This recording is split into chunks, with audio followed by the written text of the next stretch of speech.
Okay, so yeah, we'll just go ahead and get started now then. Um, I know people are going to be joining, so if I'm kind of clicking around on my screen, that's why I'm just admitting people as they join. But thank you so much for joining us today.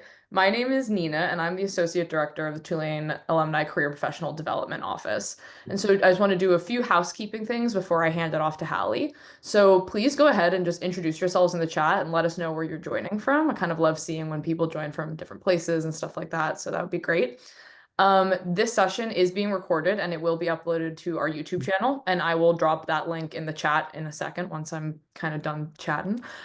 We have over, I think, 60 past PDS sessions that are recorded and uploaded there. And if you'd like to be notified when new recordings are uploaded, you can subscribe to our channel. So I'll drop that link in a sec. So our topic for today is laid off now what? And Hallie Crawford will be leading this webinar. If you have questions throughout, you can put them in the chat and Hallie will kind of monitor that and we'll kind of have a Q&A at the end as well. And then, yeah, thank you so much for being here. And I'm going to hand it off to Hallie now so she can introduce herself. Thank you. Greatly appreciate it. Thanks for that great introduction, Nina, and greatly appreciate you, all of you being here today and your time. I know this is a difficult topic for a lot of different reasons, and that's why we're here today to talk about how we deal with the multiple layers and issues of either having been laid off or if you're concerned about being laid off. And the advice we're going to give you today should cover all of those bases. But as Nina said too, please make sure you know where the chat is. I see that people are calling in from a lot of different places, LA, New York, New Orleans, Alexandria, Virginia, which is awesome. But please go ahead and ask questions because I will answer those along the way if we've got a bunch coming through. And we'll also have time for Q&A at the end as well. So we already had a great intro, so I won't belabor this too much, but just really quickly. So I'm based in Atlanta, Georgia. I'm a certified career coach, speaker, and author. I've been coaching and training since 2002. And my running joke so far, at least, is luckily most of my gray hair is underneath as I turn 52 this year. It's probably going to change over time.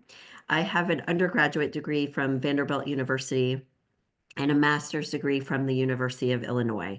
And I have coaches in different parts of the country that coach our clients. We all love what we do, and we really empathize and know that this is a really difficult time for a lot of people with layoffs and concerns about that.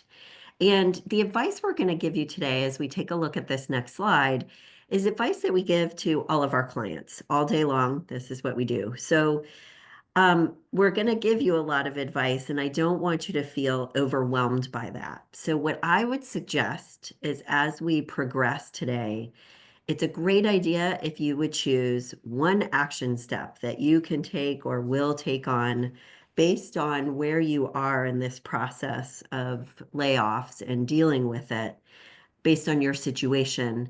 And then you can revisit the recording. You'll get that automatically. And there's a link to Tulane's YouTube channel in the chat box if you can locate that for me. And then you can also grab a copy of our slides. I just put that link in the chat as well. So you can feel free to download those slides so you don't feel like you have to be frantically writing everything down from today. And obviously you can revisit those later. So that's what I would suggest. And we'd love to hear about your action steps at the end of our session today too. So let's talk first for just a second, and then we'll launch our first poll here in just 1 second, Nina. Is layoffs are overwhelming for people for so many different reasons. And so one of the things that we want people to know being here today is that you're not alone. This is happening with a lot of people. And you're also not alone if you have different varying emotions going on about what is happening or what has been happening. People and our clients will tell us there's anxiety that they will have as a result of being laid off.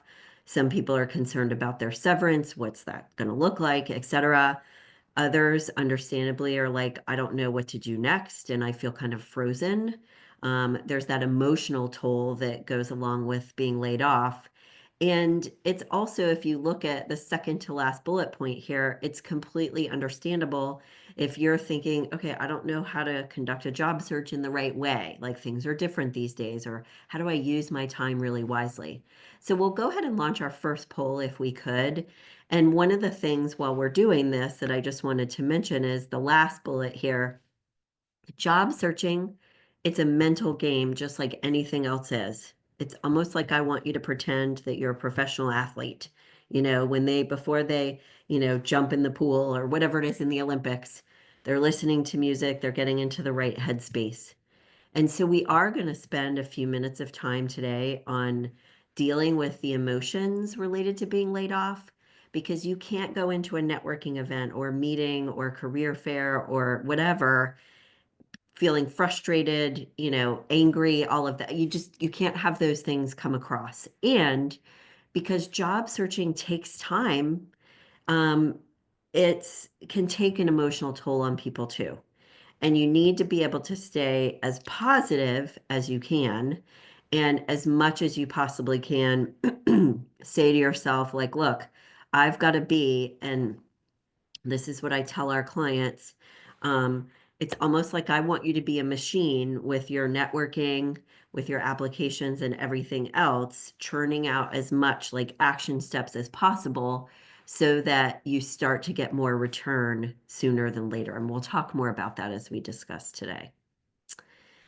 So it looks like we've got almost everyone participating so far. And so far, just so you know, the majority of people, which I totally get, how long my search will take is anxiety provoking.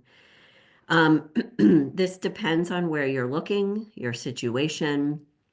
If you're looking for something the same as what you've been doing before, something different, but you need to give yourself at least a good 3 to 4 months of like searching, looking for things, I would say, before you're starting to get interviews and some traction with things. We'll talk about this more, but I don't want people to have an unrealistic expectation about how long a search can take. In some cases, for people, it could take to secure something new like 6 months. But what we're talking about today, the elements that we want you to tackle, what we find is the more you do the action steps that we take, the more people you talk to, the more events you attend, etc., you can control for how fast your search goes based on those things. And I'll just share this right now really quickly, and then we'll end our poll in a moment and show the results. We were talking with a client the other day, and he has been attending at least one event like every single day, even after work, because his severance ends at the end of this month. He's been talking to between 3 and 5 people every single day. Like he's doing a lot of work, and it is tiring. I get that, but he already has some irons in the fire, and he was notified at the beginning of this year. So my point is, the more actions you take, the better off you're going to be. So we can go ahead and end the poll, I think, Nina. I'm just going to click it and we'll share the results here real quick. So when you take a look at this, we've got the how long my search will take, which is the longest one or the biggest one, which I totally get. Then we've got uncertain how to handle your job search effectively, which is part of what we're going to be talking about today. But I'll tell you really quickly, well, like per what I just said, the example that I was just saying, the client, yes, he is looking at job boards and applying online as well, but the majority of his time is talking with people and letting people know he's looking. We want you to spend the majority of your time networking and talking with people. And this is a great way that you can leverage your Tulane network and alumni network because those are warmer leads for you to be talking to people. Okay. So here's the good news, and I already kind of alluded to this already, that you can actually control more of your search than you think. The more ways that you put yourself out there and the more people you talk to and connect with, the sooner you're going to get some opportunities going. We need you to think of your search as a law of sales, right? When you're in a sales role, your numbers may be like 10 to 20% return rate, right? So you have to think about job searching to a certain extent this way. You're going to get plenty of no's. You're going to get plenty of people that ignore you. That's part of the process. And I don't want you to be too attached to any one opportunity, because what happens to us is when you get too attached and you're not doing it like sales, then if you don't get that position, you go into this slump and there's this up and down roller coaster that occurs. And we do not want that. So I want you to think of it as it's numbers, it's pumping out information, connections, all of that. And when things start to hit, okay, great, get excited, but don't just apply and then wait and, get too attached to any one opportunity. You need to be more like a machine, for lack of a better way to say it. And then the other good news, and then we'll show you our agenda for today. I'm talking a lot at the beginning here, but I wanted to share that example because it was a good one, is in some ways we can think about what's the opportunity here. So we've had one client in the 20 plus years we've been coaching, only one, but I think there were probably more, that said when they got laid off, it was the best thing that ever happened to them because they weren't going to leave their job on their own and they needed that push to find something better. So, as much as you possibly can, as we're starting to think about everything today, is if you can get in the mindset of like, what's the opportunity here? What is the next position I could get that could be a really good fit for me, that could move my career in the direction I want it to? Like, have a more positive attitude and seeing this as an opportunity will help you enormously. So, here's the 5 steps we're going to discuss today on this next slide: the emotions, the severance piece, getting your house in order with your resume and LinkedIn, all that other good stuff, activating your network, like we just talked about, and asking for support and having a plan. As I said a few minutes ago, please feel free to put any questions, but also any comments or resources in the chat box. We love to learn from each other, so plop those in there. We will do Q&A at the end, but I'm happy to answer questions along the way as well. There's a link to grab the slides inside of the chat box, and you can also use this QR code as well to do that. So let's talk first about the emotions. So as you can imagine, the man I was just talking about here, who's just a really good recent example, he was mad at his employer for a little while. Like, the guy was a jerk, he was hard to work with, and he gave him barely any severance and barely any, notice. And even though he tried to negotiate for something different, the guy was like, no, that's it. So there is an element where it's okay to grieve, it's okay to be mad, it's okay to be frustrated. We want you to try as much as possible to not take being laid off personally. Sometimes I know it is about performance, but a lot of the times our clients take it more personally than they need to, that it's really not about them necessarily. So do as much as you possibly can at the bottom left-hand side here to get through those negative emotions so they don't come out in your job search efforts. Journaling those emotions can help. Talking with someone like us or a supportive friend or your partner can help a lot. Get it off your chest. Write down what you're feeling. Give yourself a little bit of time to process. Walking and exercising and being out in nature, can help you process whatever emotions may be going on. And I say this because emotions about this are not things that we want you to just stuff down and ignore, because they will pop up later on at another date if you don't really give yourself a moment to like get through the emotional kind of impact and frustration of all of this. It's a good idea, and this one is a little bit separate from the emotional piece. However, one of the things that when people do get laid off, they feel like they're going to miss some of their colleagues, that camaraderie, whatever it is. So at the very bottom left here of the slide, it is a really good idea to decide who to stay in touch with from your previous organization and make a plan for that if you would like to do so that you still have that sense of support, camaraderie. You also, and then we'll talk about this next slide, you also want to ask for help from any of those people if they have connections that might be helpful for you. If they know of recruiters they've worked with before, if they know of other opportunities, if they would be willing to be a reference for you, and also if they would write a testimonial for you on LinkedIn. So be sure before you walk out the door to have a plan in place for if there's help and support you can get in any way from the people where you are working. As part of processing the emotions, I'm not going to read all of these. You guys can get the slides later. Like we said, the links in the chat box. But it's really important to remember that your job is not your sole identity. You've got other things going on in your life. And do as much as you possibly can to maintain your confidence and positive perspective during your search. I know this is easier said than done. I'm not pretending there's a magic wand here. But if affirmations work for you, put them on your bathroom mirror and say them every day for 3 weeks. Review your accomplishments from the beginning of your professional life to boost your confidence. A music playlist is great. Exercising is great.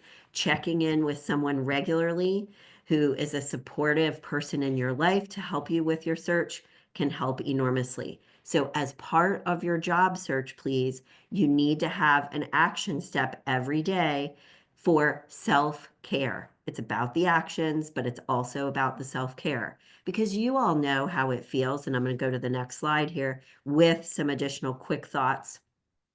You all know how it goes when you walk into a room or an interview or a networking event and you feel confident and great.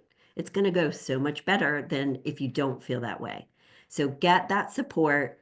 Avoid people that are negative in your life and might be like scared and understandably all of that, but try to work on that and push aside your negative thoughts. Surround yourself with positive influences in people.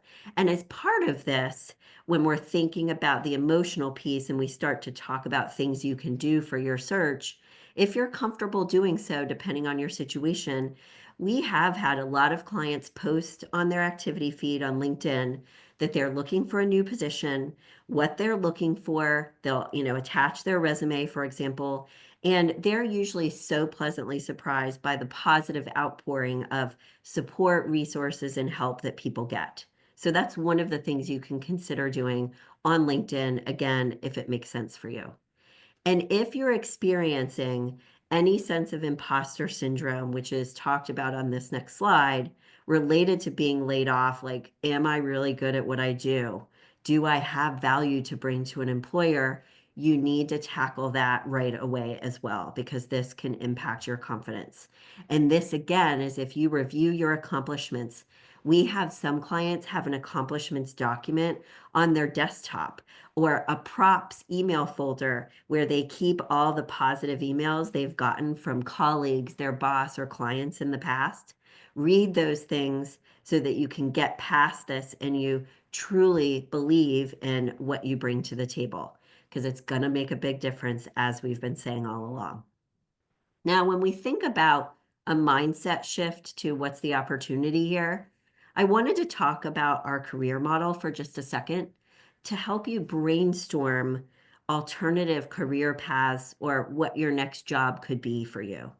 And I'm going to talk about this a little bit more in a moment, but let's just dive into it right now since it's here. So, what types of jobs would you be wanting to have? And let me say a couple things before we look at this.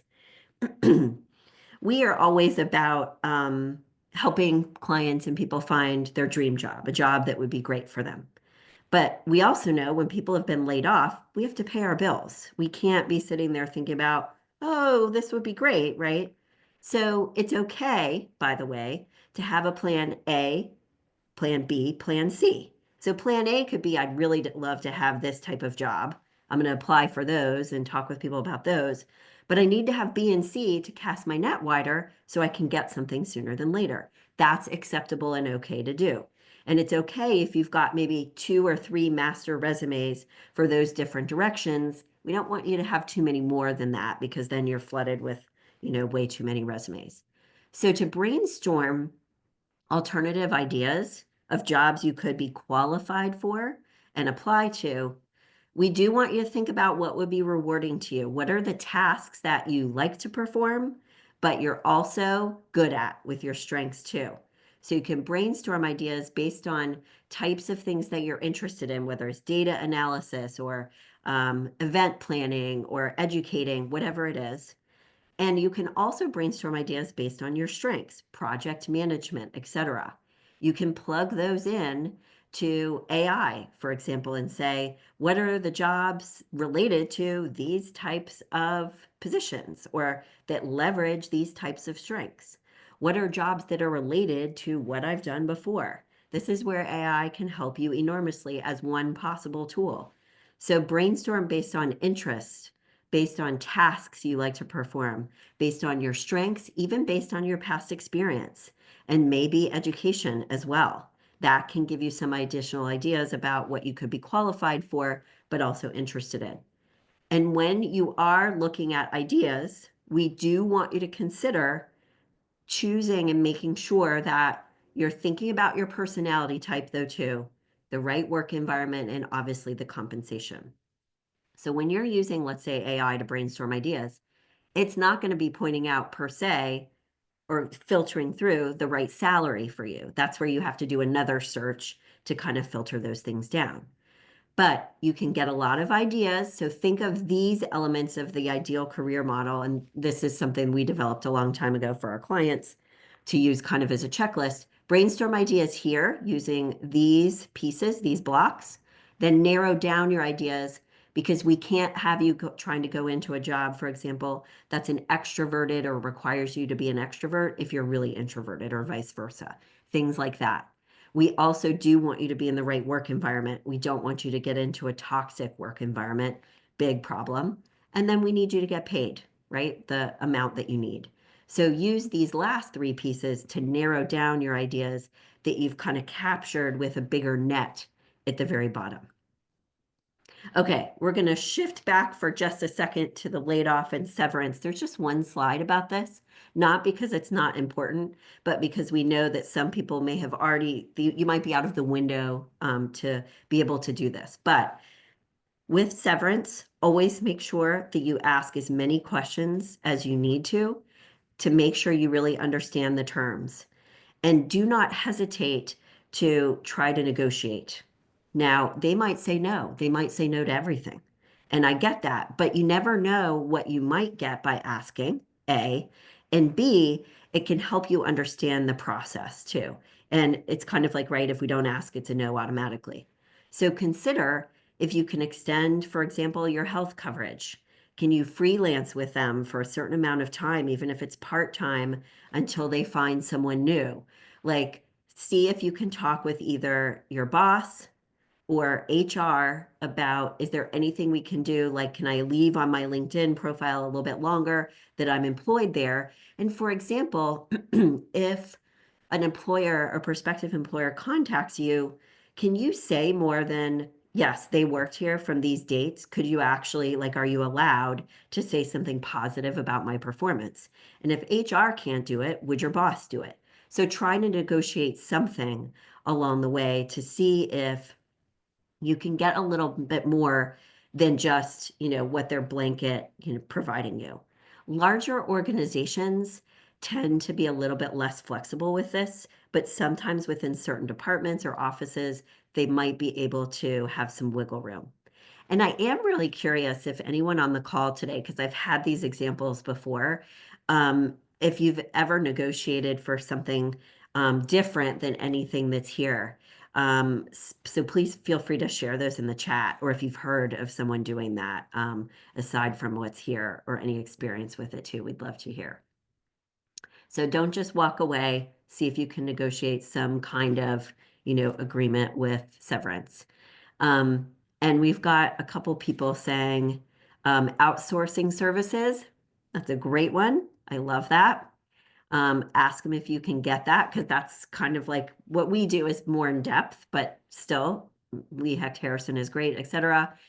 Another person negotiated payout of unused sick and PTO time. So take a look at the chat, everybody, because there are some really good ideas in here. PDF letter of recommendation, awesome. And another person is asking, and while we're reading through the chat here, I'll go ahead and answer this. Is it worth it or possible to negotiate if almost the entire company has been laid off? Usually it's a little bit tougher then, but and federal funding, yeah, I totally understand. And sometimes government can be more rigid. I get that. But my rule of thumb is always ask because you never know. Like, I don't care the situation, whatever. Like, to me, it's not rude, or as long as you're not coming across as rude about it, demanding and, really angry, and you're asking for it and you're professional about it. Yeah, absolutely. Because they might have some resources, even if they can't give you something through your formal severance. That person you're talking to may be like, we can't, but here's some ideas I have. You just don't know what could come of that conversation. So take a look at the chat. These are really good ones. Thank you for sharing. There's a lot of options there. So let's talk about step number 3. And we call it getting your house in order. These are the obvious things that we know that you realize you need to do.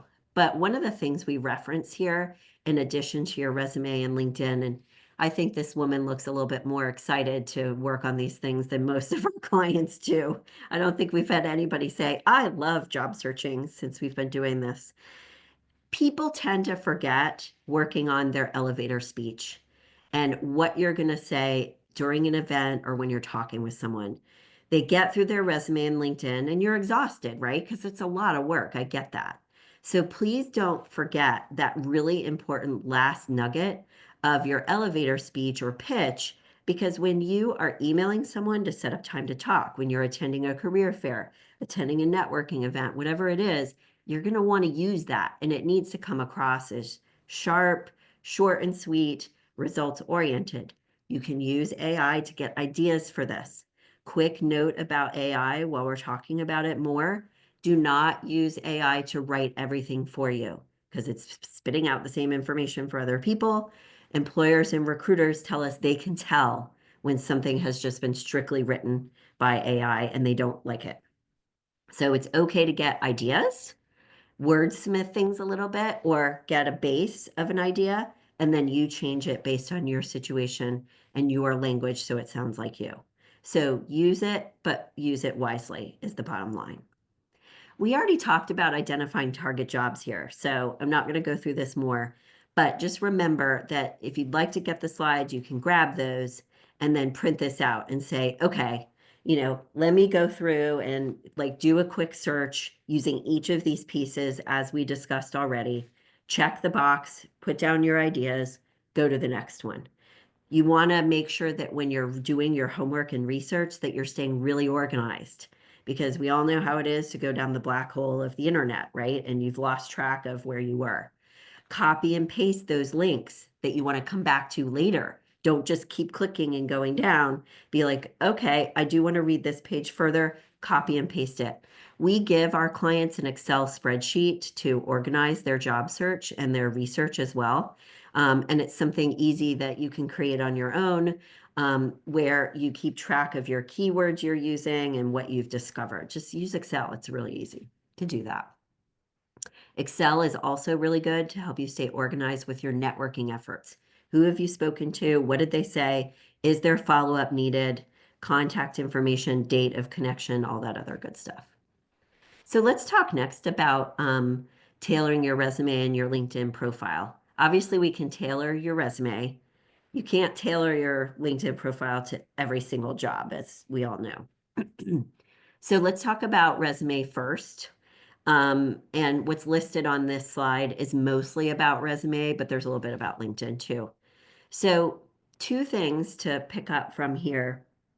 Number one, the thing that we find our clients also skip over or don't do as well as we would like is when they're working on their materials, they're not branding themselves well enough. And I know you all have heard this before, branding, branding. Yeah, I know. What does that mean, right? We'll show you an example on the next slide. But the point is, when I land on your LinkedIn profile or on your resume, I want to know who you are, like what type of job title you've had in the past and or what you're looking for and why like you should know right away that I'm a career coach and I'm really good also, let's say, at speaking and conducting workshops and stuff. I don't go into organizations and do like executive coaching per se. We have our own, it's different. So you need to know right away who, or show them who you are. And we'll show you in a second what we mean. Make sure with your resume that it's going to get past the scanning systems so that you've got the right formatting, You have a summary at the top. You've got marketable results each time. All of your bullet points are results oriented. It's not just like, I did this research, I was a project manager, that type of thing. You want it to be like, what happened as a result of you being there? Okay. And then at the bottom here, you do want to make sure that your resume has the right keywords for each job you're going for when you're applying. And the same goes for LinkedIn as well. This is SEO is search engine optimization. People use it obviously for websites so that people land on their website. But you need to use it as well for your resume and LinkedIn so that prospective employers on LinkedIn will find you and perhaps reach out to you. Same with recruiters. And also so that your resume gets past the scanning systems. That's those keywords, the SEO for keywords. Okay. So, couple of things we'll discuss here with this one. Yeah, don't, sorry. Let me just say something if I could about the white font. We've heard that that's not a good idea to do. I know that that's something that people like. I think it's gone around on TikTok, and I think the scanning systems are starting to pick up on that and not like it. So I just wanted to let you know, because I know people have been saying that to us too, and we're like, nah, don't do that. Okay, so just wanted to say. So with your resume and all the pieces to it. So what I mean by branding here is this at the top, mostly, right? First and last name, okay, great. But it stands out. They can see right away that this particular person is this type of job. This right here should be the job title that you're going for. So you swap it out depending on the job you're applying to. Now, you can't lie. You can't say dentist if you're not a dentist, right? And it doesn't have to be exactly the job title, but make it as close as possible. Or if that's exactly what you've been doing in the past, like leave it that way. That's totally fine. And you can get some help with AI with this too. But if you look at this, you can see exactly who this person is. They're a marketing communication strategist. They're not the creative designer behind the scenes. They're not the client account manager. They do the big picture strategy for organizations. And they also do a little bit of process and operations work too. So this is what we mean by branding. And then we want you to have a good, compelling summary that's at the top too, that summarizes what your qualifications are. Okay. It's okay to have maybe one or two results in here, like things that you've done or accomplished, but a lot of those are going to go in your experience section already. So this is more of like, I don't want to say generic because it needs to be tailored to the actual job and accurate for your situation, but it's giving them a broad scope of, okay, what they're looking for and telling them that you match up. This is a place that you want to have the right keywords in there too. Okay. So let's take a look at the next slide. And this is a little bit of the branding. So one of the things that, and I'll say a couple of things here, and sorry about my voice. So you can use color on your resume. We would only recommend like one color and maybe some shading to help the human eye read through it, getting past the scanning systems, assuming someone is looking at it.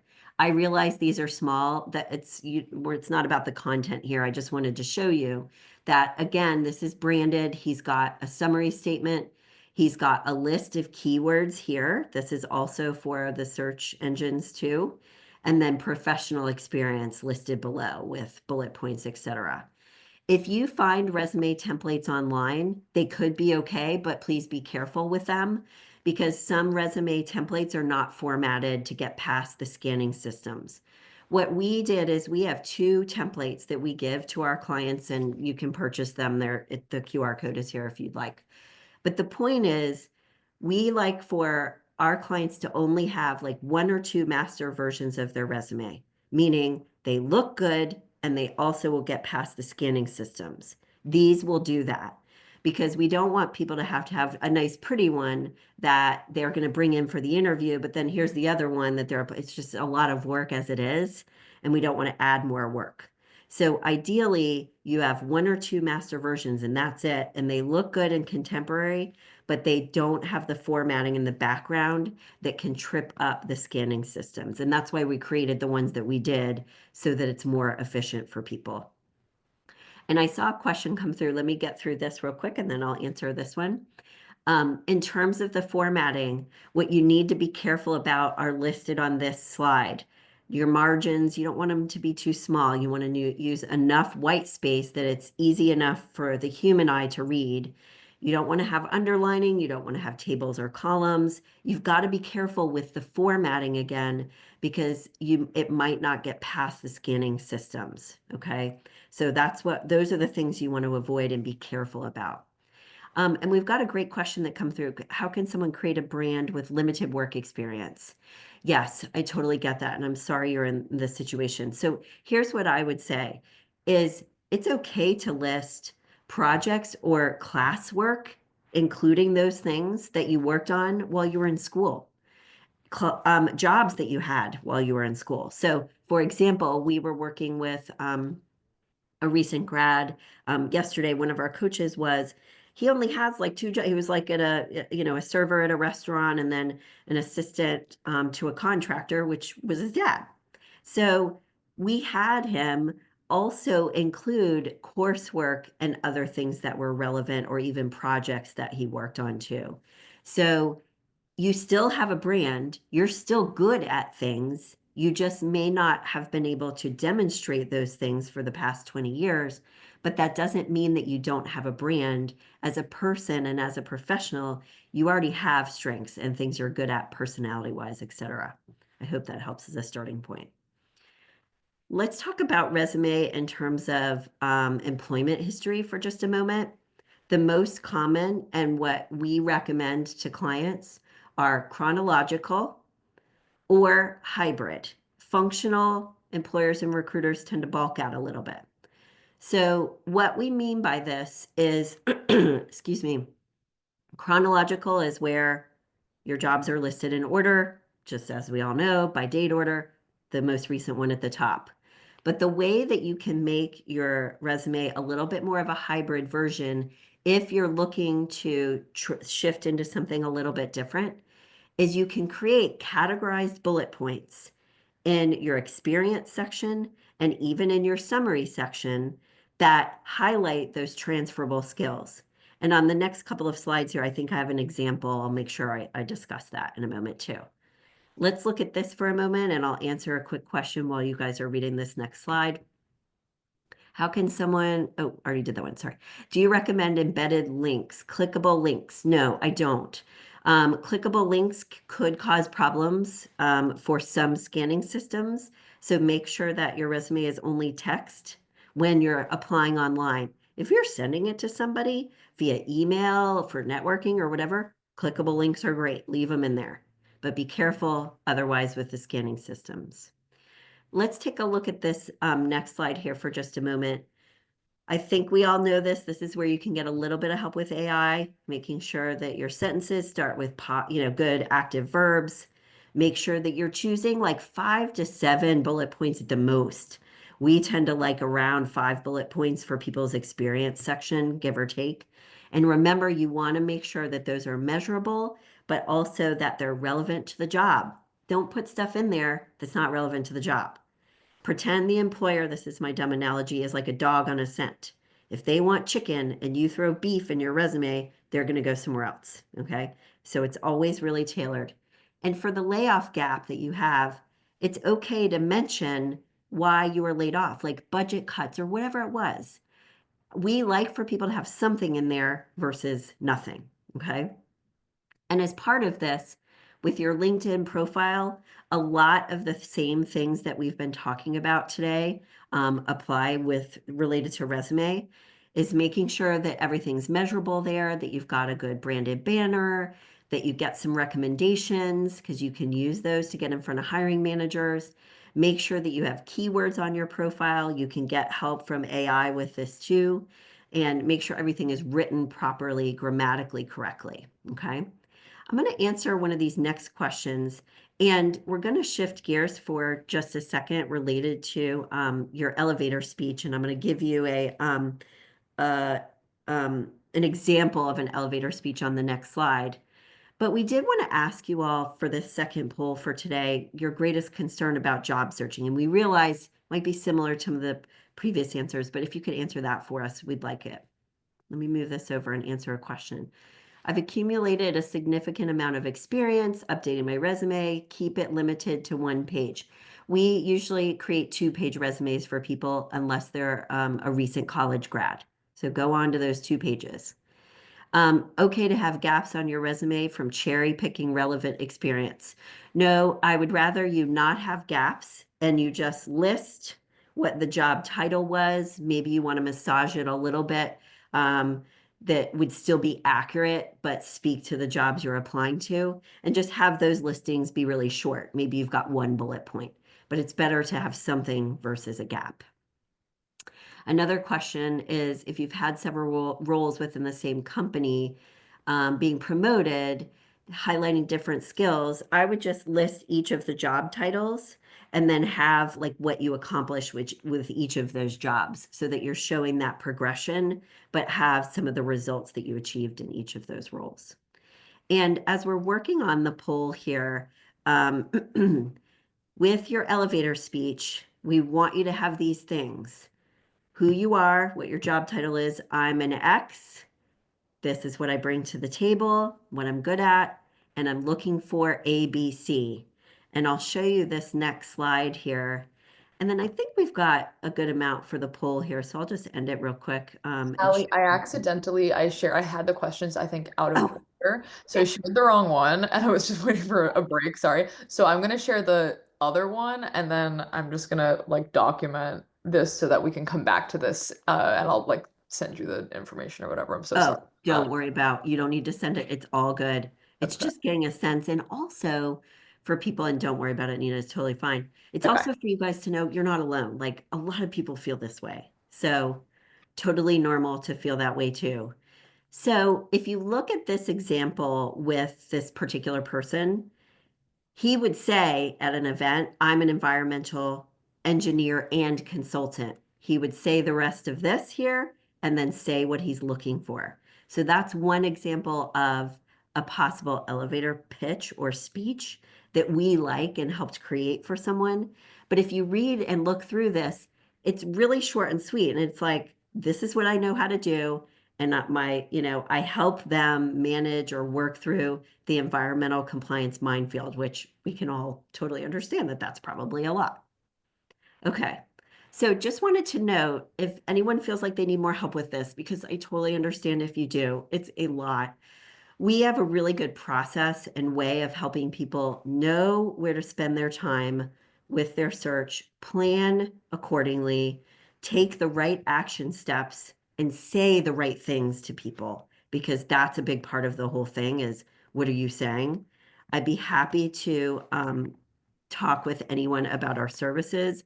And I always want to mention here as part of this too, that we offer a discount for alums. So if you take advantage of this and talk with me for a few minutes, I'll put this in the chat box as well. Let me know that you came from Tulane so I can give you that coupon code. All right, so step number 4 is to network effectively and activate your network.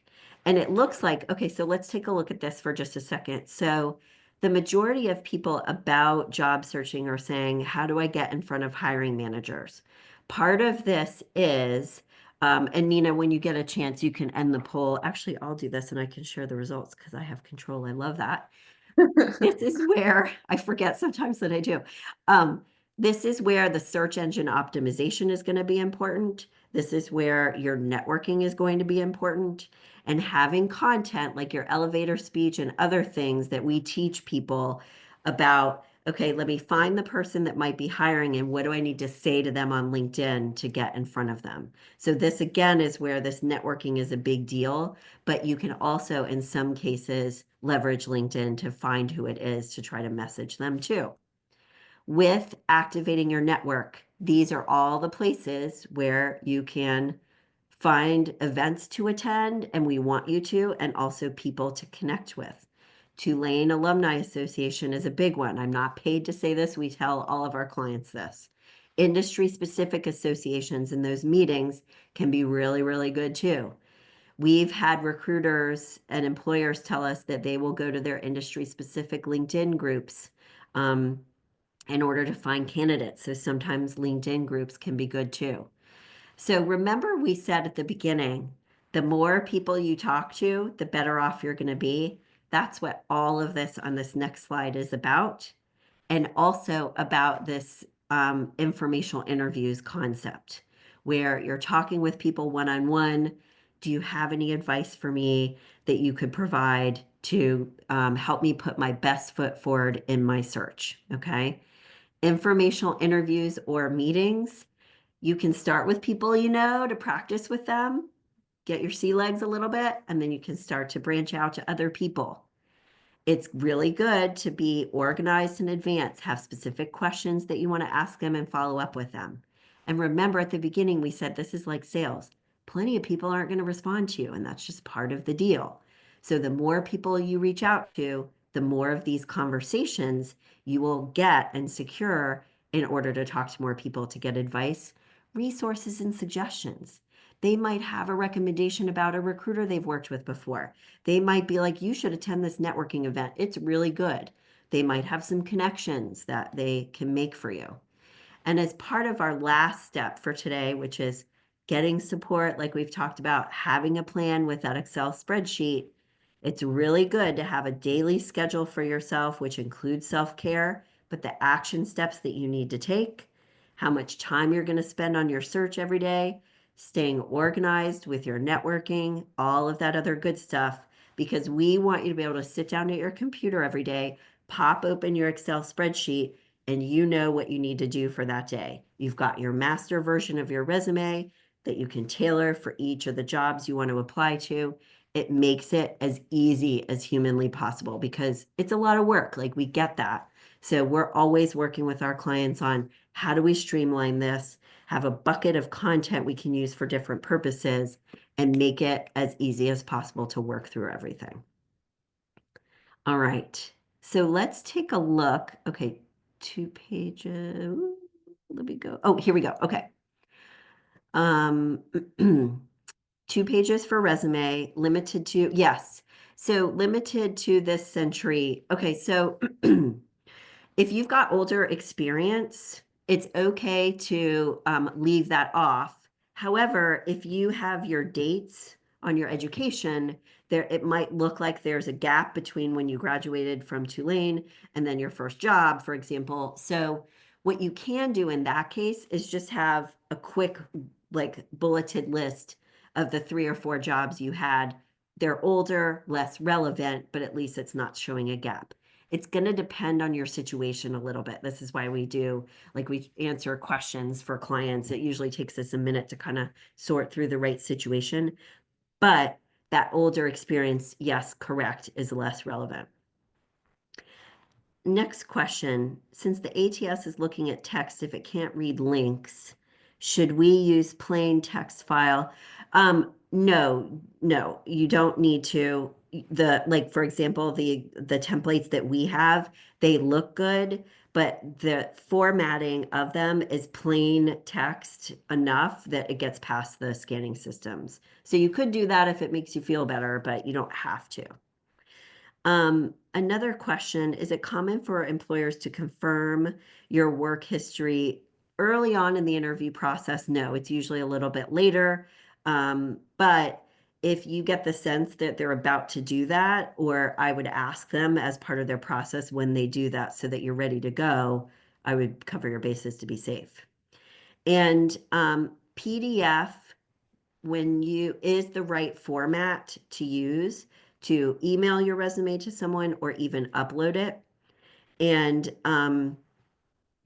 I would always do PDF regardless, because if you send over a Word doc to someone else or whatever, and they pop it open and their Word version of Word is different, your resume is going to look a mess. So every time you're using your resume for any purpose, you do want to transfer it into PDF. And thank you for this comment about that because sometimes that helps with some of the links, et cetera, too. So I appreciate you saying that too. All right. So remember at the beginning, we said one action step. If you could go ahead and write down one action step that you will take in the next week. And someone said expand about your slide note on recommendations on your resume. Oh, so I think this is it. So let me know if if this isn't the question that you're asking. So in some cases, again, depending on the person's situation and what makes sense, we will recommend to clients that they can use excerpts of their recommendations on LinkedIn, either on their LinkedIn profile further up, like in their About section or in their Experience section, so they're not buried at the bottom. And in some cases, we'll have people or we'll recommend to them that they can put a quick recommendation blurb on their resume as well under their experience sections to have that third party endorsement if you feel like you really need it, especially to, excuse me, help you sell yourself on transferable skills. It kind of depends on the situation there and what the recommendations say, et cetera. But that's one way to kind of stand out from the crowd a little bit more too. Hopefully that answered as a starting point. All right, anything else that people would like to share or ask? And I'd love to see some action steps if you would be willing to share. It helps with accountability, but sometimes gives people ideas too. Remove the links from my resume. Yep, that's good. And again, like we said, one can be for the application, one can be for, sending over to people with those live links. Another person sharing 2 to 3 groups. We actually have had in some areas, meetup.com has good meetings. I think when we first started, it was a long time ago and they were still kind of getting their sea legs. Um, this is a place too where you could leverage AI to say, tell me the best networking groups in my area. Tell me about any career fairs that are coming up in my area, those types of things. So lots of ways that you can leverage AI here too. Another person, one master file CV. Awesome. I love that. That's great. Um, Download your resume template. Oh, yeah. Go ahead, Nina. Hallie, I got a direct message of a question asking kind of about the coaching experience with you and how that looks. Sure. So I always do the intro call at the beginning, the free consult, to talk with you first about does it make sense for you to work with us? Are we the right fit? All that other good stuff. I decide which coach to pair you with on our team because I know them best. And we've got different people with different like areas of expertise, but also personality type, et cetera. And then most people will come to us. We do have courses that are really good that you can add on coaching too if you want. A lot of people will come to us for that live one-on-one coaching, and you can purchase bundles of 2 sessions, 4 sessions, or 6 sessions, depending on how much we think you need, and you do too. There's resources that come with it, and then you can schedule those live sessions once a week, every other week, even twice a week if you're antsy. But we give you a lot of tools, templates, and resources to go with it as well. And you get one coach the whole time. They take notes for you during the call so you know what your action steps are, and they help you stay organized as well. Thanks Oh, for asking. yeah. Ooh, and Thanks. there's some really good action steps coming through too, so take a look at those. All right. Nina, is there anything else that you'd like to say or announce before we go and just to see if anything else comes through before we go too? Or are you good? I actually have another question that I just have. How many like meetings do you think that I should have to decide if a job is a good fit for me? Whether that's like informational interviews or if it's actual like an actual interview with people to kind of actually decide if I want the job. Yeah, it's a really good question because interviews don't always tell us, like formal interviews, as clear a picture as we would like.